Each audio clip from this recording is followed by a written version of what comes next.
चाचा हो मुँह के सह भैया के जीता देता हो। सरगम डिजिटल रिकॉर्डिंग स्टूडियो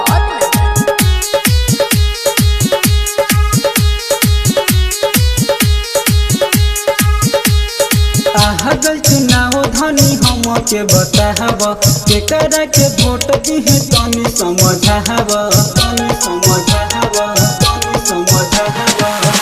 गल चुनाव धनी हम के बताहब केकरा के वोट दिहे तनी समझाहब घरे घरे बतिया सब के बताई देता हो। ए भैया हो मुँह के सह भैया के जीताई देता हो। ए भैया हो मुँह के सह भैया के जीताई देता हो।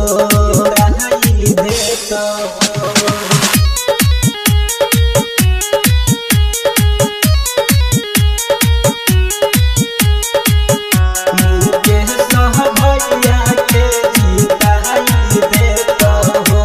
ए चाचा हो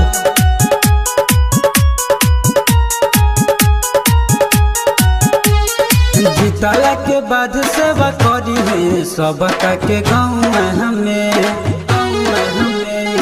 तबे न सपोर्ट करी सब उनका गाँव में जीतला के बाद सेवा करी है सबका के गाँव में तबे न सपोर्ट करी लोग उनका गाँव में सुख दुख में साथ दी है समझाई देता हो।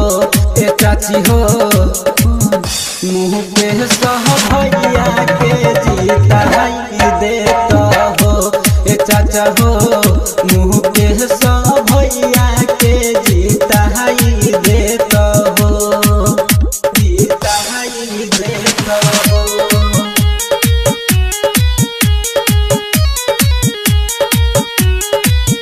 मुँह के सह भैया के जीताई देता हो।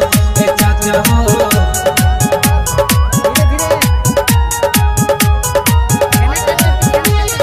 नली गली बनी मिली सबका के वीरधा पिनसीन हो खुली के विकास करी है रही न टेंशन हो। नली गली बनी मिली सबका के वीरधा पिनसन हो खुल के विकास करी है रही न टेंशन हो।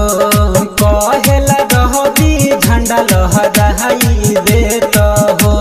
ए भैया हो मुँह के सह भैया